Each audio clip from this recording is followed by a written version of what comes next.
आपका जो चौकीदार है, गार्ड कर लें आप उसके ख़िलाफ़ बोले और वो आपको आगे से रिएक्टिव भी ना हो, तो इसकी दो रीज़न हो सकती हैं। या तो वो गार्ड वो आपके साथ मिले, या जो आपके गार्डियंस हैं वो आपके साथ मिले, या फिर ये कि उन्होंने आपको नहीं छोड़ा। तो ये जो पहले वाली सिनेरियो है उसके ऊपर आप ज़रा थोड़ा सा फोकस करें कि हामिद मीर अगर इतना ही ओपन बोलता है तो इसका मतलब उसको कुछ ना कुछ सपोर्ट अंदर से भी हासिल है। वो आप फ़ौज की सपोर्ट कह लें, वो आप एजेंसीज़ की सपोर्ट कह लें, और वरना तो ये चीज़ तो मेरा ख्याल काफ़ी कॉमन है कि शुरू के दिनों में जब ये जर्नलिस्ट हुआ करते थे तो इनको वो जो एक ट्राई बैंड रिसीवर था पुलिस की, वो जो 15 की जो कॉल होती थी इमरजेंसी नंबर वाली, उसका रिसीवर इनको इनकी गाड़ी में किसने लगा के दिया था। तो ये अगर ये इतने पसंदीदा ना होते तो इस तरह की कॉपरेशन भी इनके साथ ना होती।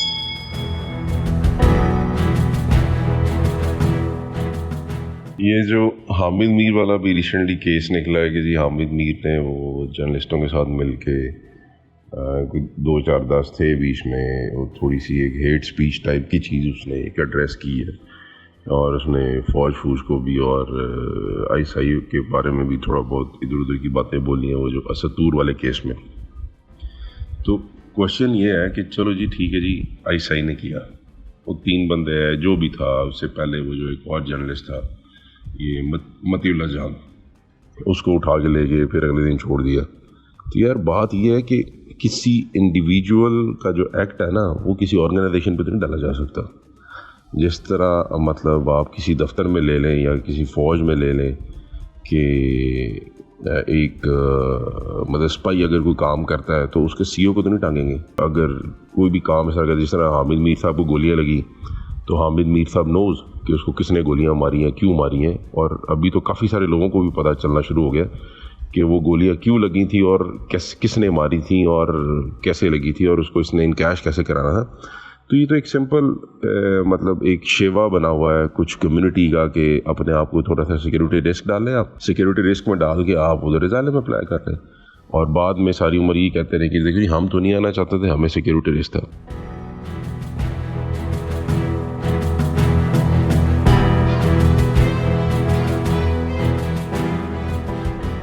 तो बात ये है कि मतलब ये उस मतलब एजेंसीज़ के बारे में बात कर रहा है कि जिन्होंने आप अंदाज़ा लगाए कि सोवियत यूनियन को मुसीबत डाल के रखी, अमेरिका को इतने अरसे से फंसा के रखा, और इसी तरह कश्मीर के अंदर ये इतने अरसे से इंडिया को फंसा के रखा। अब आप थोड़ा सा अगर आप इसको थोड़ा एनालिटिकल अप्रोच से देखेंगे ना तो उसमें ये चीज़ है कि आजकल ये स्ट्रेटजी नहीं चलती कि अगले ने कुछ कहा तो उसको 2 गोलियां मार दी या उसको 2 थप्पड़ मार के चुप करा दिया। आजकल ये टाइम नहीं है। आजकल ये है कि अगले को रन आउट करना। रन आउट मतलब मैं वो नहीं कह रहा कि भाग के आउट करना, नहीं, मैं रन आउट में जैसे फ्यूल रन आउट हो जाता है, पेट्रोल ख़त्म हो जाता है गाड़ी में, तो अगले को भगा के मतलब उसे नीचे गिराना।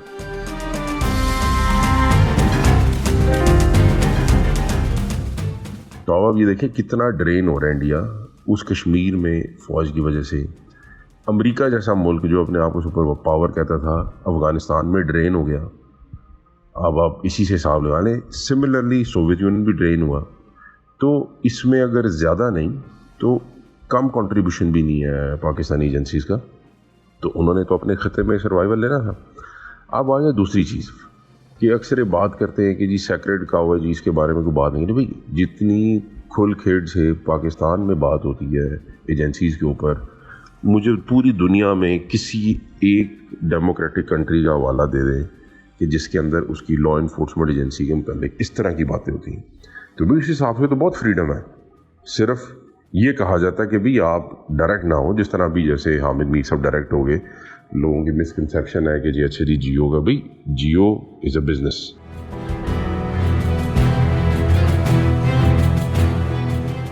एक कारोबारी बंदा क्यों चाहेगा गवर्नमेंट के साथ फड़ा डाल के अपना बिजनेस बंद करवाना, अपना रेवेन्यू कम करवाना। गवर्नमेंट एड्स जो होते हैं वो एक बैकबोन होते हैं किसी भी चैनल के। तो ये चीज़ डाल देना कि जी हामिद मीर साहब ने ये कहा तो फ़ौज ने या एजेंसीज़ ने बंद करवा दिया उसका प्रोग्राम, उसको आउट करवा दिया, नहीं, ये मतलब देखें ये बुलशिट है। ये एक रेडी वाला तो कह सकता है, लेकिन एक पढ़ी लिखी कम्युनिटी ये सोचे तो फिर तो बेवकूफ़ी है। और पढ़ी लिखी कम्युनिटी क्या करेगी, वो सिर्फ सुनी सुनाई बात पे अमल करेगी।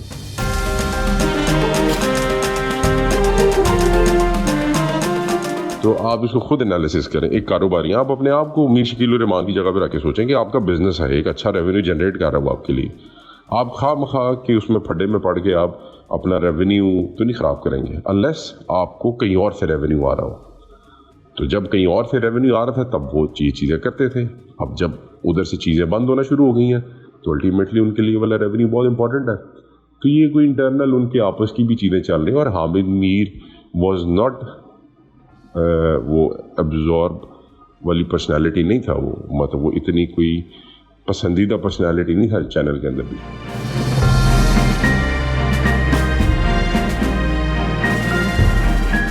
तो उनको मौका मिला, उन्होंने साइड पर कर दिया। तो ये चीज़ इस तरह करके। फिर दूसरी चीज़ ये है कि हामिद मीर साहब ने उधर ये जो चीज़ें बोली हैं, डू यू थिंक कि अगर आपका जो चौकीदार है, गार्ड कर ले आप उसके ख़िलाफ़ बोले और वो आपको आगे से रिएक्टिव भी ना हो, तो इसकी दो रीज़न हो सकती हैं। या तो वो गार्ड वो आपके साथ मिले, या जो आपके गार्डियंस हैं वो आपके साथ मिले, या फिर ये कि उन्होंने आपको नहीं छोड़ा। तो ये जो पहले वाली सिनेरियो है उसके ऊपर आप ज़रा थोड़ा सा फोकस करें कि हामिद मीर अगर इतना ही ओपन बोलता है तो इसका मतलब उसको कुछ ना कुछ सपोर्ट अंदर से भी हासिल है। वो आप फ़ौज की सपोर्ट कह लें, वो आप एजेंसीज़ की सपोर्ट कह लें, और वरना तो ये चीज़ तो मेरा ख्याल काफ़ी कॉमन है कि शुरू के दिनों में जब ये जर्नलिस्ट हुआ करते थे तो इनको वो जो एक ट्राई बैंड रिसीवर था पुलिस की, वो जो 15 की जो कॉल होती थी एमरजेंसी नंबर वाली, उसका रिसीवर इनको इनकी गाड़ी में किसने लगा के दिया था। तो ये अगर ये इतने पसंदीदा ना होते तो इस तरह की कॉपरेशन भी इनके साथ ना होता।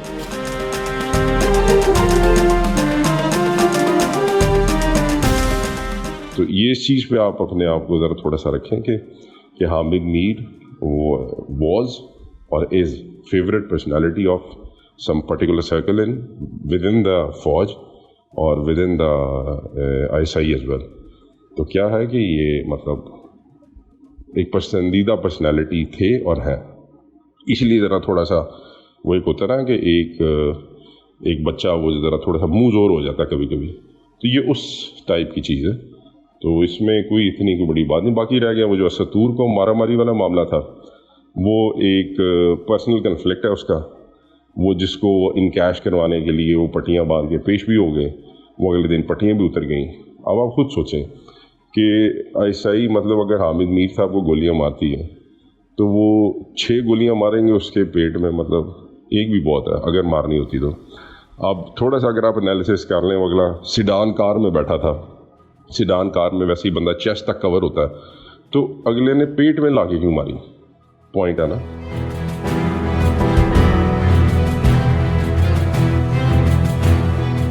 तो और कहते भी ये हैं कि ड्राइवर भगा के ले गया, फिर वो जो मतलब विटनेस है वो भी ये बताते हैं कि वो बंदा दूर था।